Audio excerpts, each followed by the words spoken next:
there's a lot of studies documenting the overdevelopment of the internal rotators, both in our lats. The lats are the largest muscle in the upper body. They're the most propulsive for your stroke, and they also become overdeveloped in conjunction with the rotator cuff. So the rotator cuff, the internal rotators are becoming too strong, and the external rotators are becoming too weak, and it leads to a lot of the shoulder injuries that we're seeing in swimmers, which is the #1 most injured area in swimming, probably. So we need to take a look at that. And over the course of a training season, anyone who in here swims is probably developing too much internal rotation at the expense of external rotation.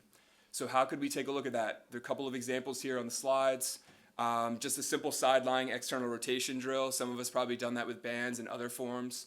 I like the side lying position a lot because we're aligned, and you're also working against like the line of pull and gravity in that position.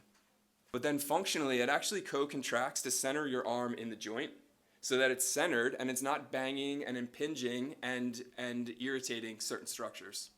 And as you become fatigued, the room for error you have is like 2 millimeters sometimes, and the joint is going to migrate as you get tired, and it's going to start to pinch things even when you have great mobility, you have great strength.